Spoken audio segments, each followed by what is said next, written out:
Accidents के मामले बढ़ते जा रहे हैं, जिसके पीछे का बड़ा कारण अधिकतर लोगों द्वारा ट्रैफिक रूल्स को अनदेखा करना होता है और ऐसे में जरूरी हो जाता है कि आम जनता से ट्रैफिक रूल्स को सख्ती से फॉलो करवाया जाए और ऐसा ना करने वालों पर चालान काट कर उन्हें सजा दी जाए ताकि आइंदा से लोग सतर्क रहें। ऐसा ही होता भी है।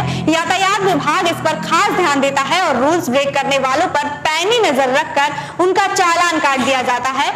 कुछ सालों पहले तक यह मैन्युअली हुआ करता था, जिसमें लोगों को तत्काल ट्रैफिक पुलिस की ओर से एक पर्ची दी जाती थी जिसमें चालान का रकम लिखा होता था। लोग उस रकम को आरटीओ ऑफिस जाकर जमा कर दिया करते थे, लेकिन अब सिस्टम बदल गया है। अब लोगों का ई चालान कटता है। ट्रैफिक रूल ब्रेक करने पर तुरंत उनके गाड़ी के नंबर कैमरे में देखकर उस नंबर पर रजिस्टर्ड मोबाइल नंबर पर मैसेज भेज दिया जाता है, जिसके बाद लोग ऑनलाइन भुगतान कर देते हैं।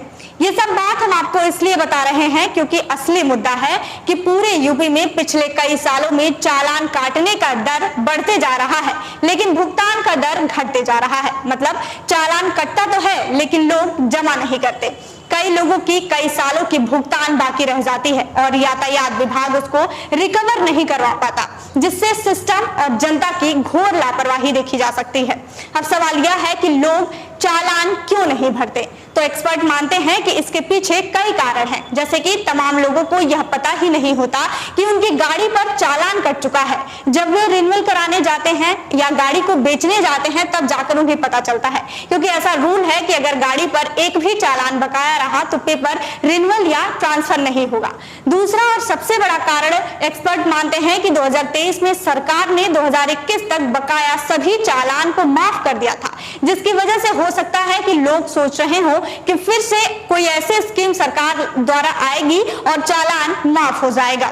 इसके अलावा अगर चालान कटने के 3 दिन के अंदर उसका भुगतान नहीं किया जाता है तो न्यायालय भेज दिया जाता है और वहां जाने के बाद कई बार चालान की रकम में छूट मिल जाती है। कभी कभी यह छूट चालान की रकम का आधा भी हो जाता है, तो ऐसा छूट पाने के लिए भी लोग भुगतान नहीं करते होंगे।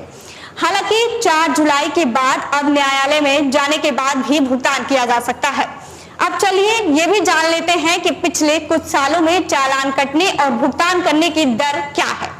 तो रिपोर्ट्स के मुताबिक साल 2021 में लगभग 67,28,000 गाड़ियों के चालान कटे थे, जिसकी अमाउंट लगभग 867 करोड़ रुपए थी और रिकवरी लगभग 291 करोड़ हुई थी। मतलब उस साल सबसे ज्यादा 33% चालान की रिकवरी हुई थी। वहीं 2022 में 82 करोड़ 82 लाख के आसपास गाड़ियों पर लगभग 1021 करोड़ रुपए की चालान की रकम में से सिर्फ 171 करोड़ रुपए के आसपास ही रिकवरी हो सकी थी।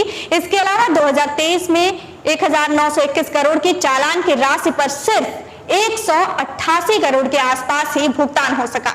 इसी तरह 2024 में करीब 2079 करोड़ की चालान की रकम में से सिर्फ 105 करोड़ ही भुगतान हो चुका था। इसके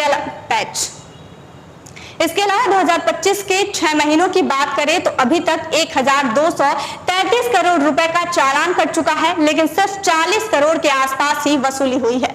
कुल मिलाकर हर साल रिकवरी दर पिछले साल की तुलना में लगभग 2 गुना घट रहा है। मतलब कि 2023 में रिकवरी रेट 9.82% था तो 2024 में घटकर 5.05% रह गया, जो कि एक गंभीर चिंता का विषय है। क्या आपको पता है कि चालान ना भरने से क्या नुकसान होता है? एक तो पब्लिक ट्रैफिक रूल्स को लेकर ज्यादा सीरियस नहीं होगी, जिससे एक्सीडेंट का खतरा और बढ़ेगा, और दूसरा कि भुगतान की राशि के बकाया होने से राजस्व में भारी गिरावट होगी और ऐसा हो ही रहा है। तो कुल मिलाकर यूपी में यह समस्या काफी गंभीर है, जिस पर यातायात विभाग को ज्यादा एक्टिव होने की जरूरत है ताकि भविष्य में इसे दूर किया जाए। इस पूरे मामले को लेकर आप लोग क्या सोचते हैं कमेंट बॉक्स में जरूर बताइएगा। देखते रहिए बेधड़क खबर। मैं हूं आंचल।